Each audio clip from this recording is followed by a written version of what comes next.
everyone! I'm Briggs Ricana and welcome back to my channel. Nandito po ako ngayon sa Napoli. Ang gagawin namin ngayon since holiday, kasi ngayon ay Ferragosto.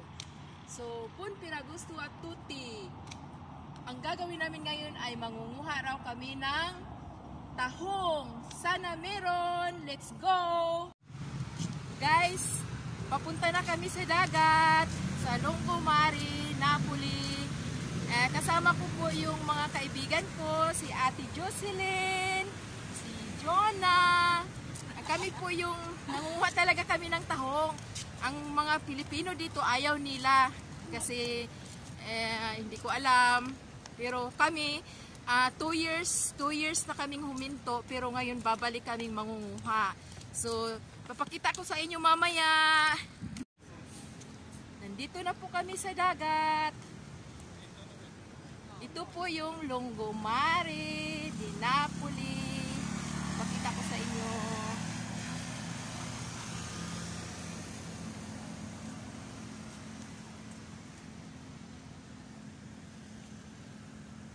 Ayan, Vomero.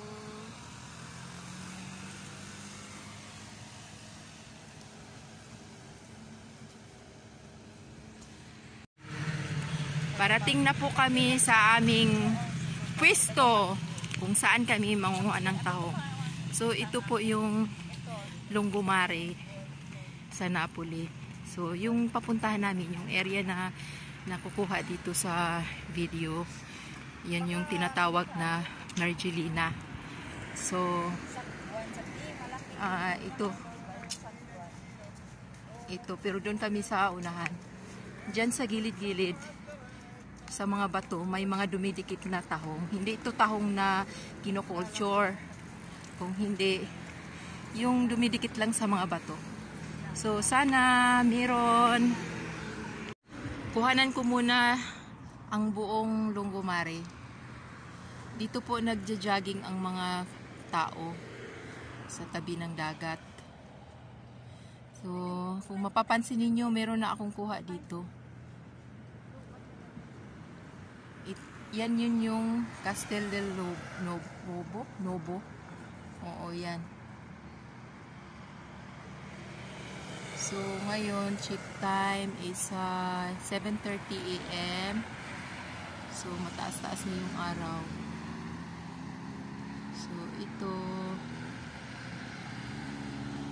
may mga kahoy. Kaya maganda talaga dito pag mag-jogging. Kasi lang hindi ako mahilig mag-jogging. Kasama ko. Guys, dito na po kami. Yan yung area na kukuhanan namin ng tahong. Medyo marami ng tao. Maaga pa pero maraming tao kasi nga Ferragosto ngayon, holiday sa Italia. Nag-uunahan niya ng pwesto. Kuhanan ko muna yung buong view dito. Ayan. Yung taas na yan ay Vomero. Yan. Kung mapapansin niyo sa mga videos ko, meron din akong kuha dyan na makukuha lahat ang Napoli.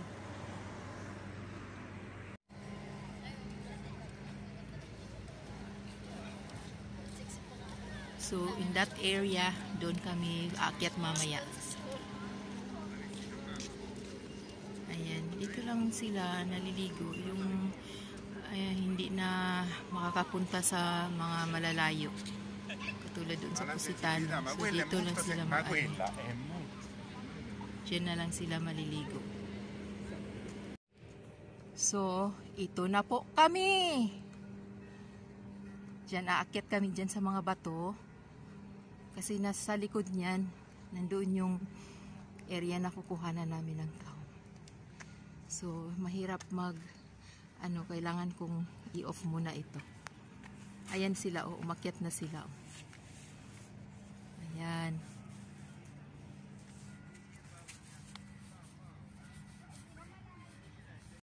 So, ito po yung iingatan ko tong cellphone ko kasi pag mahulog dyan, hindi na makukuha.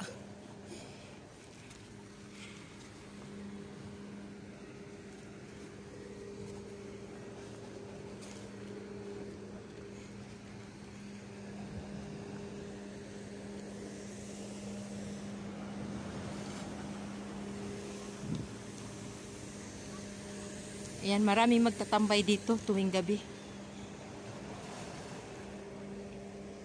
Ito, pag mahulog yung cellphone ko dyan, wala na.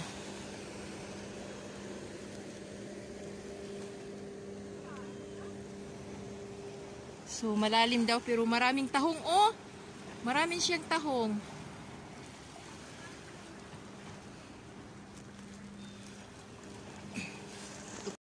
So, kailangan ko yung sapatos na yan para lumusob doon sa dagat na mabato. Ang mga tahong ay yan dyan sa ilalim ng lumot na yan. So, yan. Kaya sinabi ko sa inyo, hindi kumukuha yung mga kapwa namin dito. Yan. Mamaya, puntahan ko yan. Guys, dito na ako nagkamat-kamat. Mahanap ako ng kung saan ako pupunta. Mahirapan ito eh.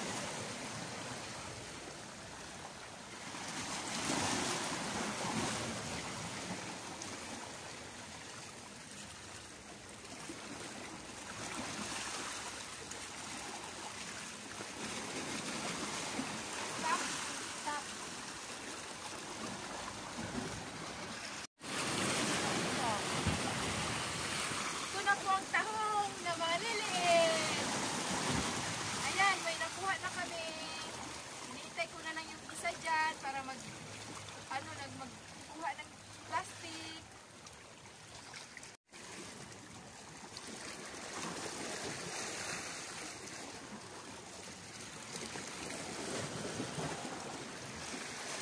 Ayan, ang aking assistant naghahanda na para siya ang tagahawak ng plastic.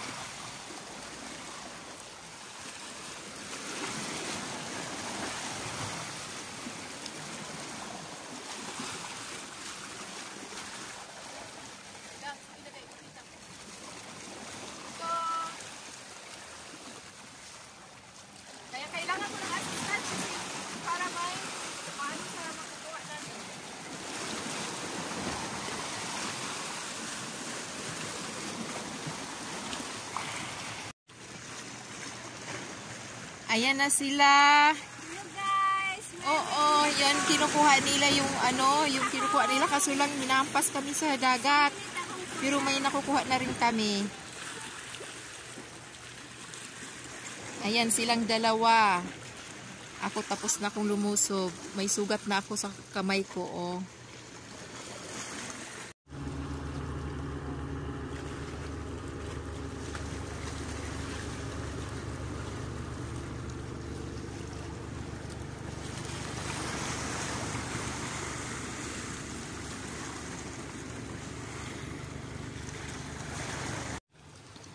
Ito ang aming pagkain, baon namin.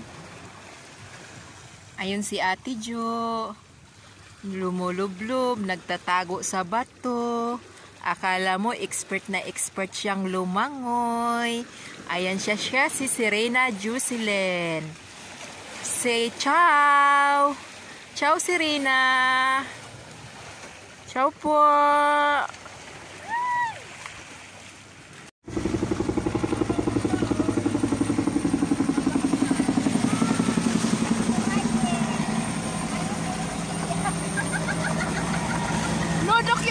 No documento.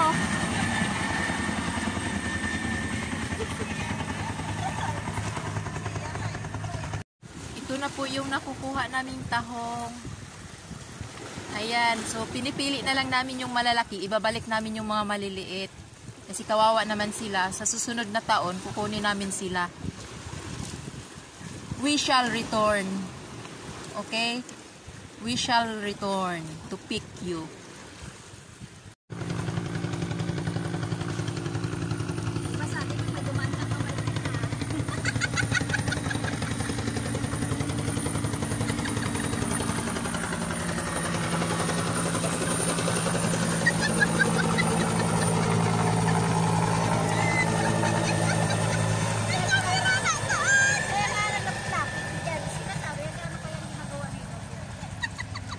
dinadaan-daanan kami ng mga pulis kasi ano, sila daw bibili mamaya sa ano namin, sa kuha naming tahong. Andun siya, oh. Bakit pabalik-balik sila?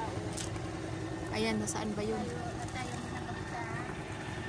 So, ito po yung mga mangingisda dito. Dito nila kinadala yung mga nakuha nilang isda. Yan ang mga buhay pa.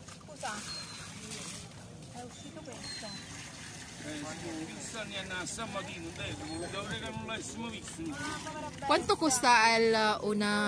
Tutto 10 euro qua, tutto 10 Tutto 10 euro. Mamma mia. tutto 10 euro. Sì, tutto fresco fresco. Guarda, it's alive. E quell'altra metà che facciamo? Vai, tutto 10 euro, vai. No, perché pesante, noi camminiamo. Facciamo metà in una busta e metà in un'altra. Metà tu e metà lei. Eh perché non frigorifero. Ito mga octopus buhay pa, oh. Vieni qua, vieni. Solo qui. Kalahati.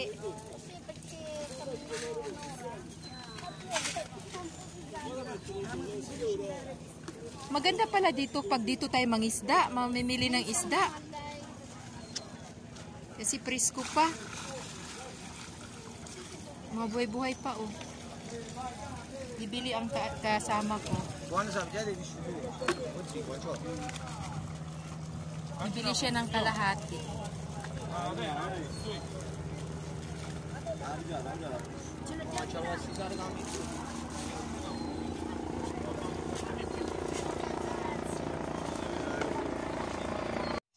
Ito na po ang aming tahong. Binabad muna namin siya ng 24 hours kasi nakita nyo naman ang sitwasyon doon ng dagat. So, ibababad muna namin siya bago lutuin. At ito naman yung mga nabili namin yung kaninang mga isda.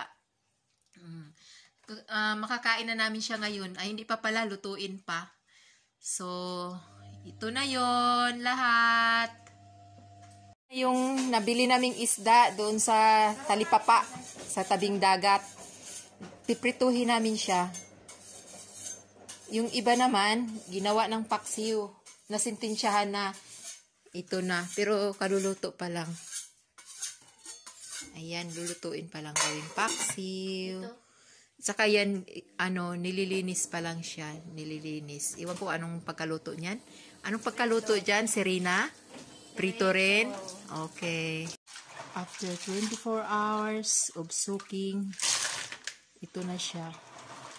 So, nililinis namin siya pang 2 time na to sa tubig. Ito, pang-4 na yan. Pang-4 na paglilinis sa tubig. Ilalaga na lang namin siya para maalis yung laman.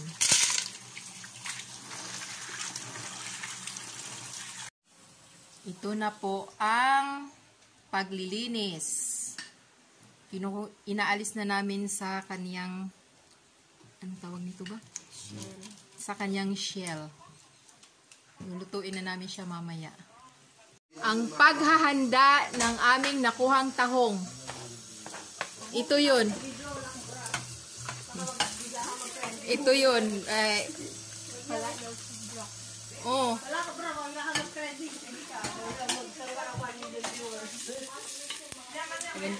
Meron kami kasing ibana dito sa ating likod. Oh, andun siya, oh.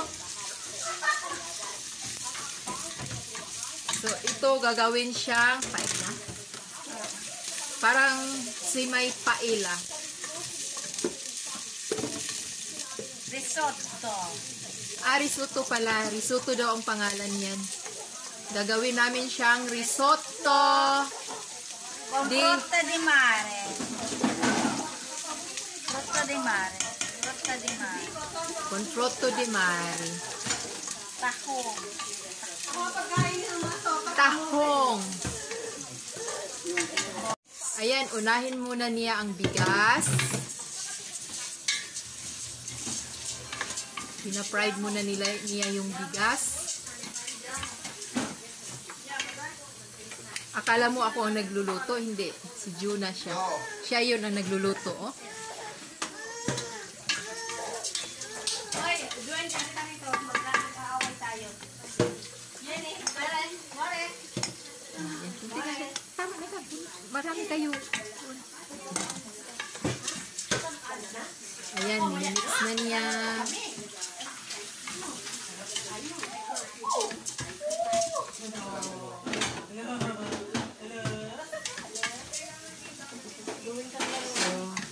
Init muna siya ng tubig na nilagyan ng cubes, nor cubes.